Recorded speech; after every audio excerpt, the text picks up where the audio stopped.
Good morning. Good morning. As we begin our service, a reminder to please silence your phone if you're here in person. If you are joining us by Zoom, please, I know it's tough, but close your other windows, okay? Because, this is supposed to be church time, okay? There we go. Now, whether you are joining us in person or online, let us center ourselves for worship.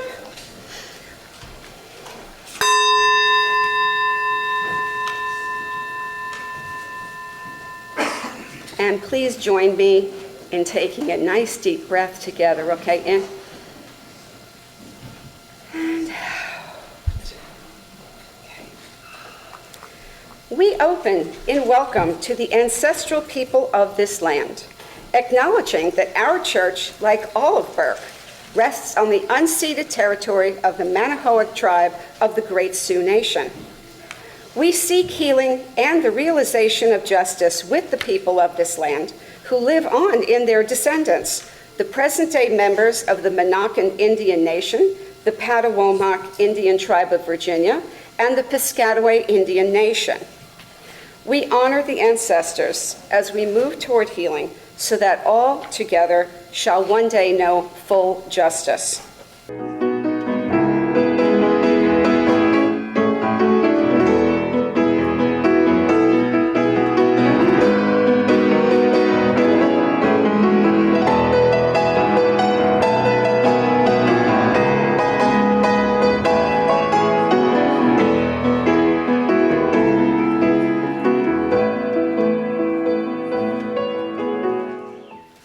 We are graced today with Howard as our guest musician, and as I like to say, come to church, get a concert.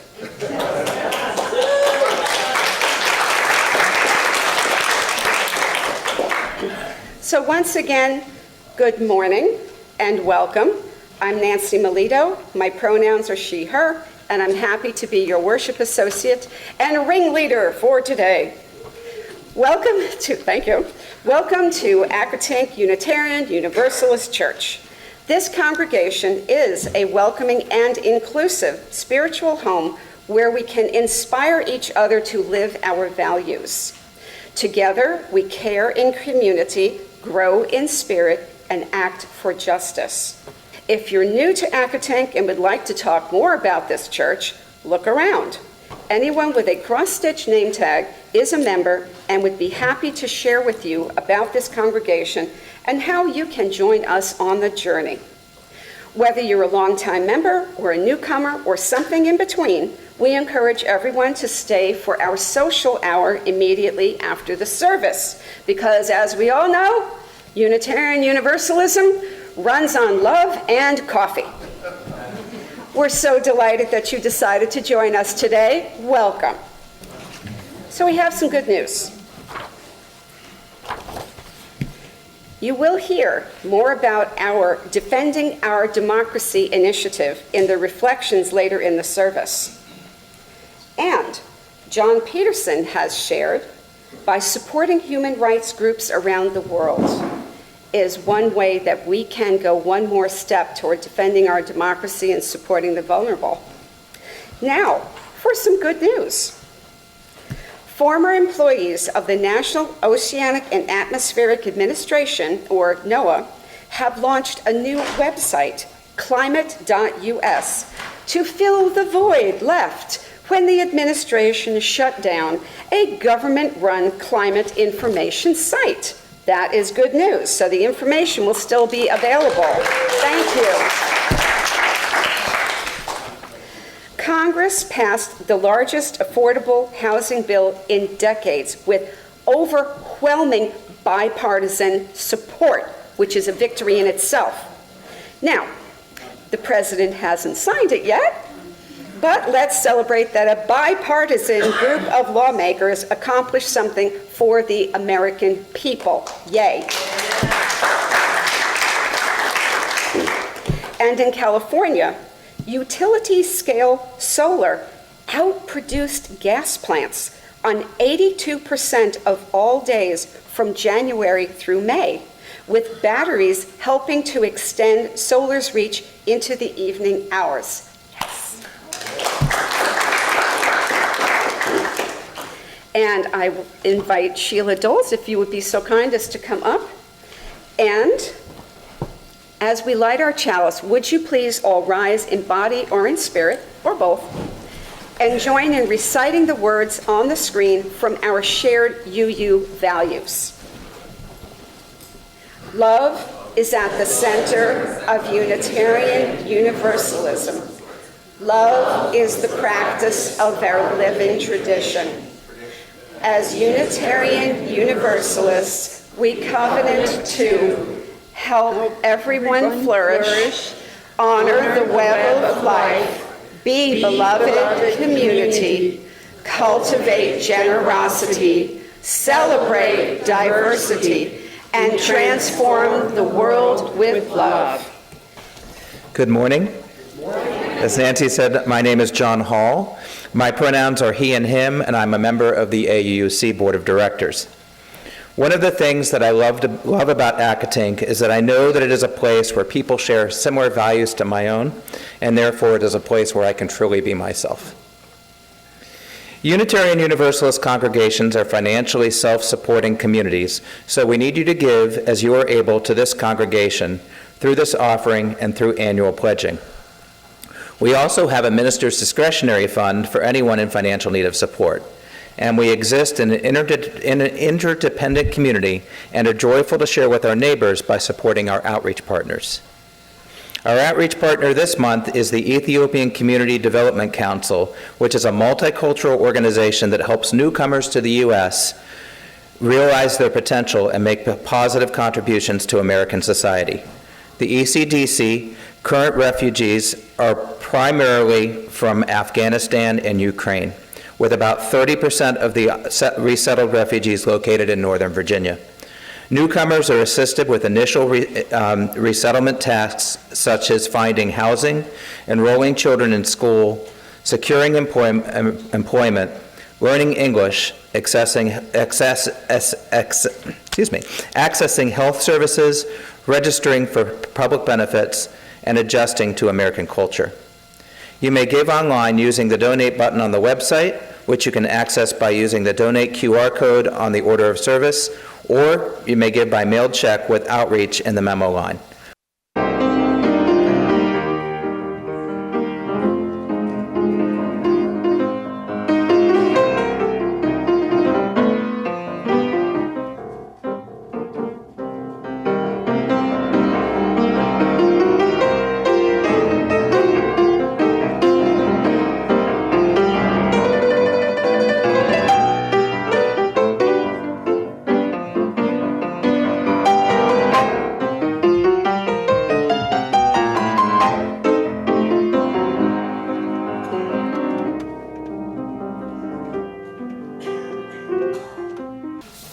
I was asked to talk about the importance of voting, but I wondered what to say to this 100% voting congregation.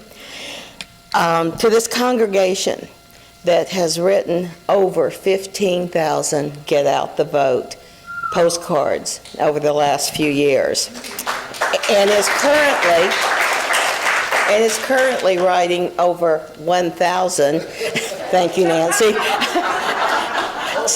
to North Carolina, and who will start in a few weeks writing to Virginia. You guys know the importance of voting and the importance of protecting voting. You've got this. So I'd like to go back to another time of voter suppression. And it wasn't just about voting. It was about power. Then I'll share with you a few stories of my work in voting and end with where we are today. In 1870, the 15th Amendment barred states from a poll tax to vote in federal elections. Well, in the South, to protect white supremacy, they implemented a number of measures to prevent black voters from voting.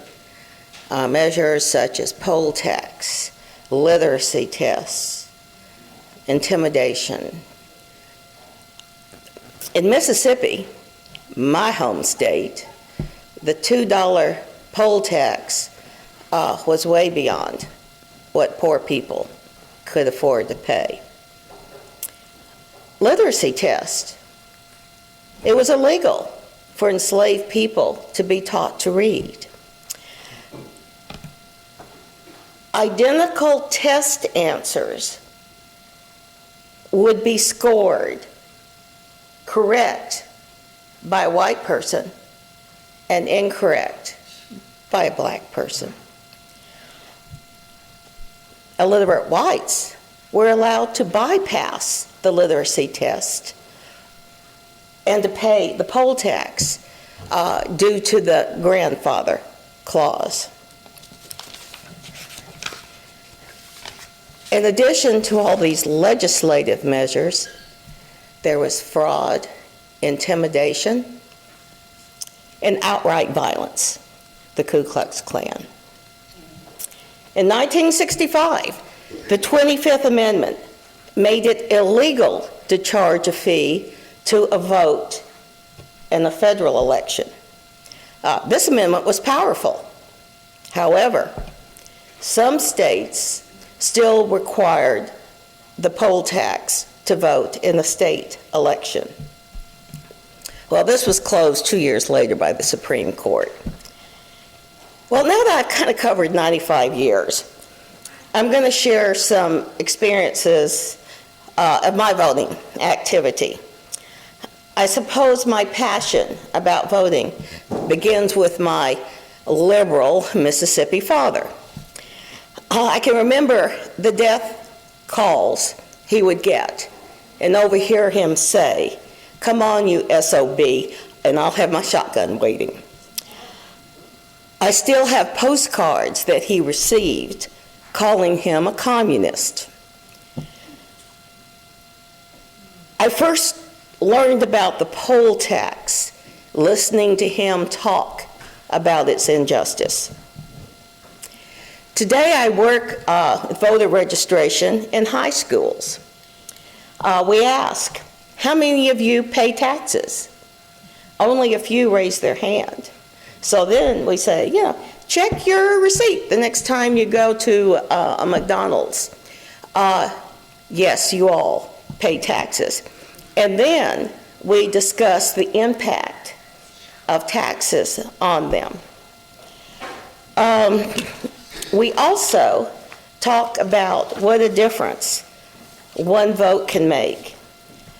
Using the example of the 2017 election for the Virginia 94th House of Delegates. This perfectly tied vote left the control of the House undecided. They decided the winner by drawing a name from a bowl. This resulted in the Republicans holding the majority. I've worked as a greeter at the polls for every election since 2008. And since in Virginia, we have an election every year. I've been out there a lot. Lots of stories. But the most horrifying was people telling me that they only vote in federal elections.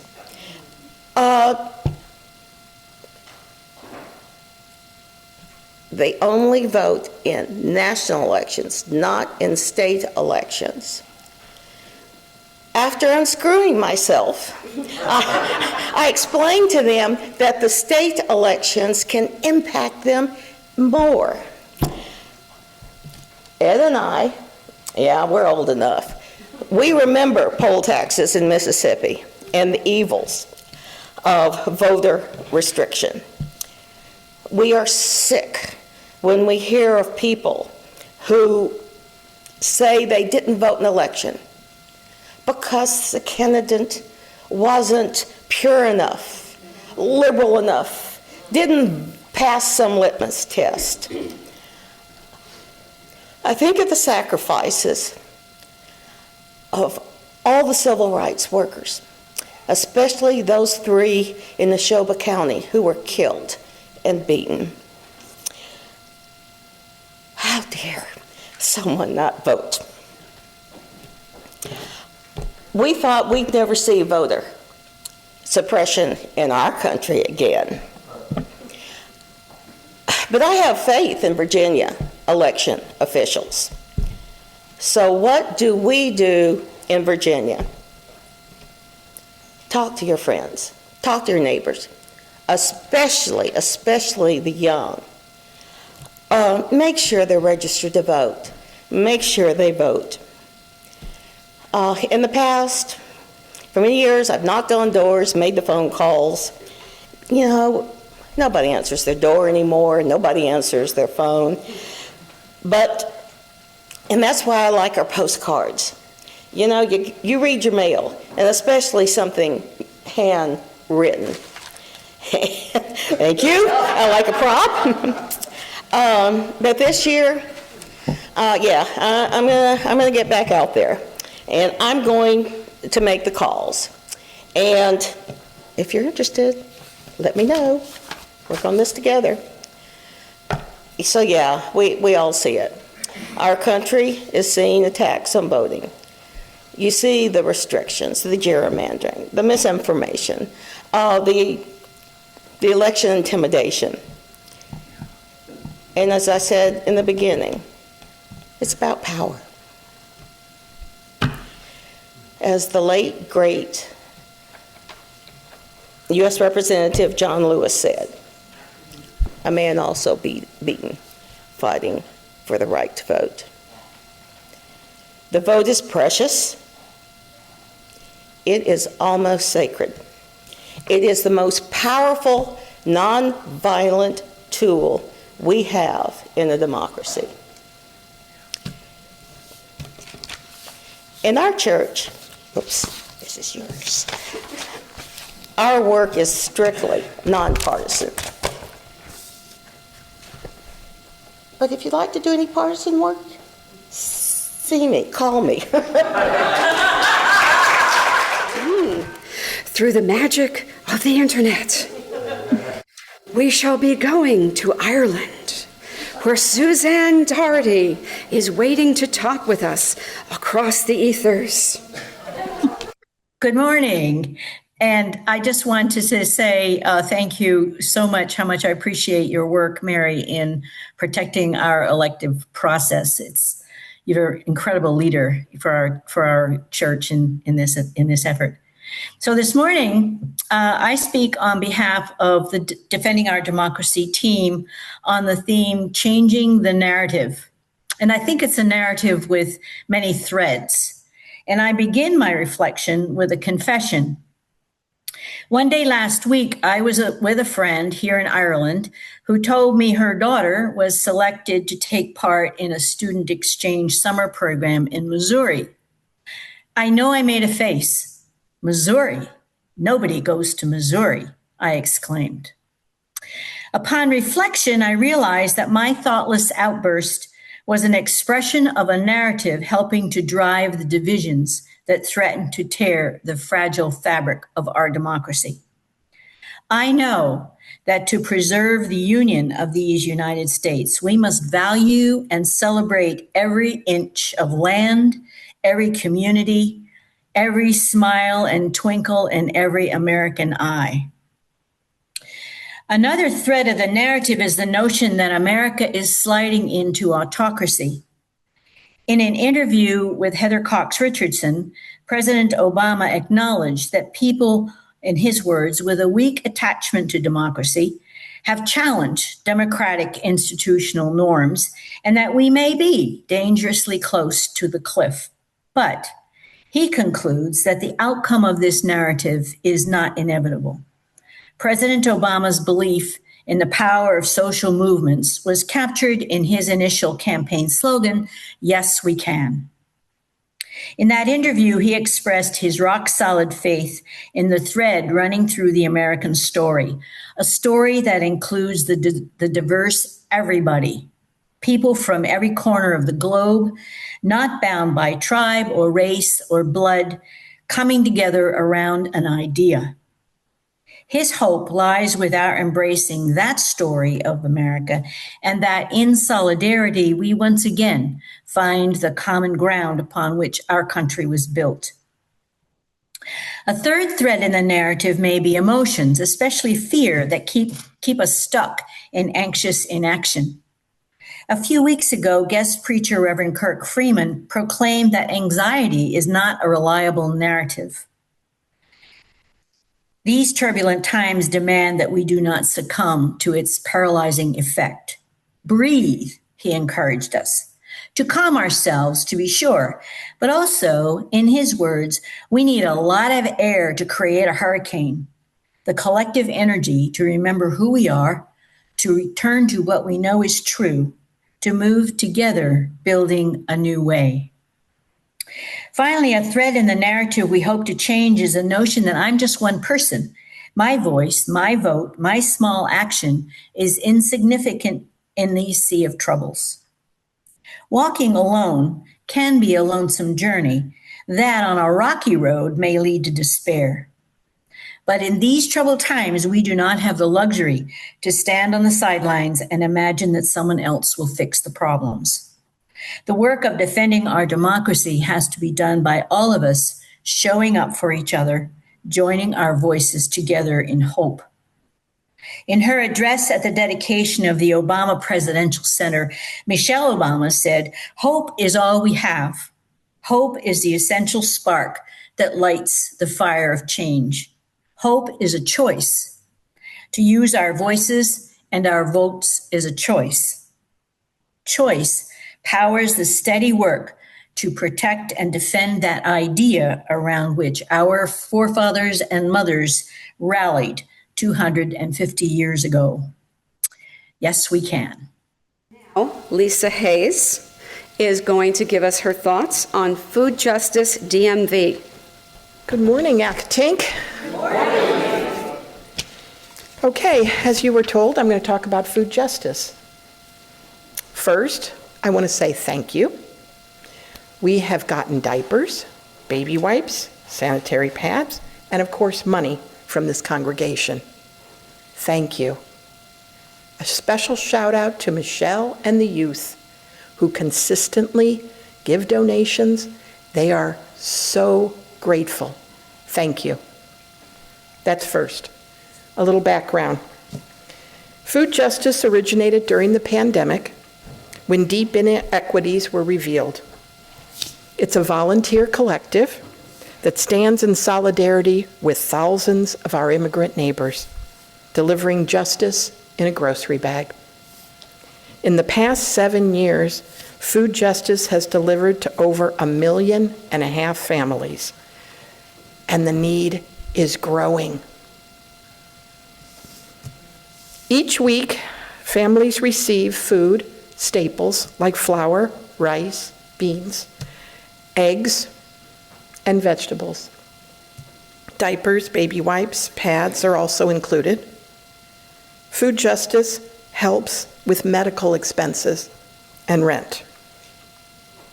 On Tuesdays, Accotinkers, along with other volunteers, deliver in Northern Virginia.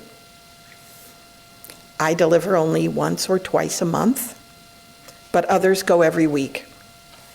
The organization is really well run, and it's easy to choose how much time you would like to give. The work is rewarding. The families who receive these deliveries are so grateful. Every household I deliver to sends me blessings, praying hands, lots of praying hands I get. And I say to myself, hey, can't hurt.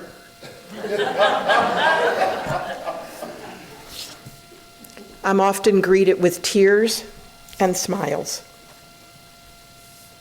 I'm going to say to you, families are being torn apart. Parents are being deported and leaving their children behind. People are afraid to leave their homes. The stories we hear from food justice volunteers are heartbreaking. But food justice is helping. It's true justice, and it's worthy of our support. I'm going to close with a short prayer that I adapted from the Latino Christian National Network. Let us honor the dignity of every neighbor, regardless of birthplace, language, or status. Immigrants have blessed this nation with courage, faith, labor, and love. We are called to welcome, accompany, and defend the vulnerable. Let us seek justice, practice hospitality, and resist exclusion. We have a shared future. May we build communities marked by truth, compassion, and finally, hope. Amen. Thank you to all three of our speakers. And yes, Lisa, you got me with that one. Yes, I'm wiping away the tears myself here. Please rise in body and bring your spirit with you, or only in spirit if your body refuses to rise, and join in our closing words as we extinguish our chalice. And I ask Sheila the favor of coming up here and doing that. If you are comfortable doing so, please take hands. It's a lovely gesture. Because we are a community, we are together. Okay, I don't know about also the feet if you've also got the hands going, but hey, you do you. Okay. And please let us recite together the words of David Bumbaugh, which are on the screen here.